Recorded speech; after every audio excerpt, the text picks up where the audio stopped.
SIR special intensive revision எதிர்ப்புகளையும் மீறி Tamil Nadu, west Bengal, கேரளாலாம் வந்து பார்த்திங்கன்னா எஃபெக்டிவாக எனுமரேஷன் ஃபேஸ் நடந்துட்டுருக்குன்னு சொல்லலாம். பட் இந்த எஸ்ஐஆர் ரொம்ப முக்கியமாக இப்போ அவசியமா அப்படின்னு கேட்டிங்கன்னா, ஆமாம் முக்கியம் தான். ஏன்னா இன்எலிஜிபிள் ஓட்டர்ஸு, ஃபேக் ஓட்டர்ஸு, இன்னும் வந்து இறந்துட்டு வாக்களிச்சுட்டு இருக்கவங்களெல்லாம் எலக்டோரல் ரோல்லேருந்து க்ளீன் அப் பண்ணுறது தான் இந்த எஸ்ஐஆரோட வேலை.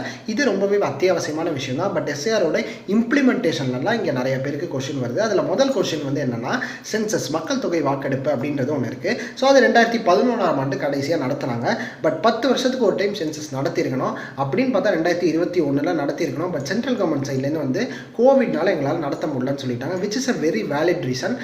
ஏன்னா டோர் டு டோர் நம்ம வந்து போயிட்டு சர்வே பண்ண முடியாது. பட் அதுக்கப்புறம் கடந்து 4 வருஷம் வந்துட்டோம். இதுக்கும் சென்சஸ் ரிகார்டிங் எந்த ஒரு அப்டேட்டும் இல்லை. அப்படியே அப்டேட் கேட்டாலும் எங்களுக்கு ஃபீல்ட் லெவல் ஒர்க்கர்ஸ் இல்லை, இன்னும் நிறைய ஆட்கள் தேவைப்படுறாங்க. அதனால நாங்கள் 2027ஆம் ஆண்டு நடத்துகிறோம் அப்படின்ற மாதிரி சொல்கிறாங்க. ஸோ இந்த சென்சஸ் அப்படின்றது ரொம்பவே முக்கியமான விஷயம். ஏன்னா ஒவ்வொரு மக்களோட எக்கனாமிக் டேபிள்ஸையும் வந்து அவங்க ஜஸ்டிஃபை பண்ணி ஒரு கிராஃப் போட்டு தான் வந்து பார்த்தீங்கன்னா அந்த கவர்மெண்ட்டில் என்னென்ன திட்டங்கள் கொண்டு வரலான்னே பார்ப்பாங்க. ஸோ இன்னும் 2011ஆம் ஆண்டு சென்சஸை வச்சுட்டு இன்றைக்கும் பிளான்ஸை மேக் பண்ணிட்டு இருக்கிற கவர்மெண்ட்டை தான் நம்ம வந்து இன்றைக்கி பார்த்துட்ருக்கோம். ஸோ ரெண்டாவது விஷயம், சென்சஸ்க்கு இப்படி அலக்கழிக்கிற கவர்மெண்ட் எஸ்ஏஆருக்கு மட்டும் எலெக்ஷனுக்கு முன்னாடி 6 மாதத்தில் அவசரப்படுறது ஏன் அப்படின்னு சொல்லிட்டு நிறைய குற்றச்சாட்டுகள் இப்போ இருக்குது. ஸோ ரெண்டாவது விஷயம் வந்து பார்த்திங்கன்னா ரொம்ப முக்கியமான விஷயம், 2002லையும் 2005லையும் ஒரு சேர் நடக்குது. ஸோ அந்த 2002 சேரில் வந்து பார்த்திங்கன்னா கிட்டத்தட்ட 2001லலாம் எலெக்ஷன் முடிஞ்சிருச்சு. 2002ல் ஒரு சேர் நடந்தது. 2005ல் நடந்த சேர் வந்து சில கான்ஸ்டிடியூன்சிஸ்க்கு நடந்தது. ஸோ 2006ல் தான் எலெக்ஷன் நடந்தது.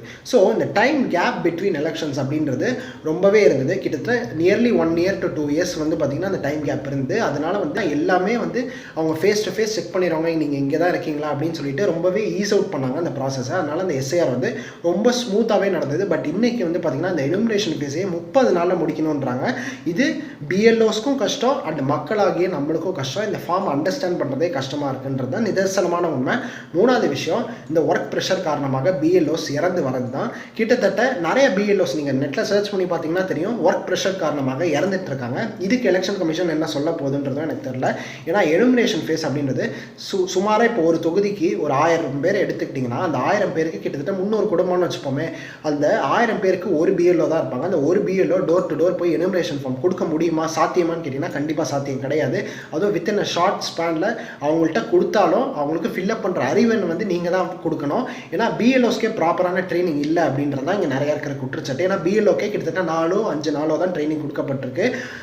ஸோ இதுவே வந்து பார்த்திங்கன்னா பெரிய சேலஞ்சிங்கான டாஸ்க்கு. அதனால் நீங்கள் என்ன இதை பற்றி நினைக்கிறீங்கன்னு சொல்லிட்டு கீழே கமெண்ட் செக்ஷனில் சொல்லுங்கள். ஸோ இதே மாதிரி நிறைய இன்ஃபர்மேட்டிவ் வீடியோஸ்க்கு நம்ம சேனலை கண்டிப்பாக ஃபாலோ பண்ணுங்கள். பாய்.